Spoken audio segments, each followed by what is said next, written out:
വളർന്നുവരുന്ന യുവതലമുറ സിന്തറ്റിക് ലഹരിയുടെ പിടിയിലാകാതെ കായിക രംഗത്തെ ജീവിതശൈലിയാക്കി മാറ്റണമെന്ന് എറണാകുളം ജില്ലാ പഞ്ചായത്ത് അംഗം PAM Basheer. Cheruvattoor government model HSSൽ ജില്ലാ പഞ്ചായത്തിന്റെ നേതൃത്വത്തിൽ സംഘടിപ്പിച്ച ലഹരി വിരുദ്ധ ബോധവൽക്കരണ പരിപാടി ഉദ്ഘാടനം ചെയ്ത് സംസാരിക്കുകയായിരുന്നു അദ്ദേഹം. എറണാകുളം ജില്ലാ പഞ്ചായത്തിന്റെ നേതൃത്വത്തിൽ ചെറുവട്ടൂർ ഗവൺമെന്റ് മോഡൽ BHSSൽ സംഘടിപ്പിച്ച ലഹരിക്കെതിരെ ഒരു ഗോൾ 1 മില്യൺ തൂഫാൻ ഗോൾസ് ലഹരിവിരുദ്ധ ബോധവൽക്കരണ പരിപാടി ജില്ലാ പഞ്ചായത്ത് അംഗം PAM ബഷീറാണ് ഉദ്ഘാടനം ചെയ്തത്.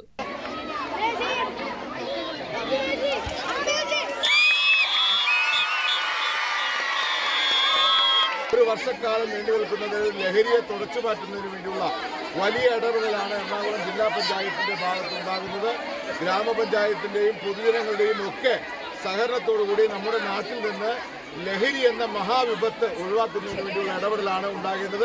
വളർന്നുവരുന്ന യുവതലമുറ സിന്തറ്റിക് ലഹരിയുടെ പിടിയിലാകാതെ കായിക രംഗത്തെ ജീവിതശൈലിയാക്കി മാറ്റണമെന്നും ലഹരിയല്ല കളിക്കളങ്ങൾ ആകണം യുവതലമുറയുടെ ലഹരി എന്ന സന്ദേശമാണ് ഓരോ വിദ്യാർത്ഥിയും ജീവിതത്തിൽ പകർത്തേണ്ടതെന്നും ഉദ്ഘാടന പ്രസംഗത്തിൽ PAM ബഷീർ പറഞ്ഞു.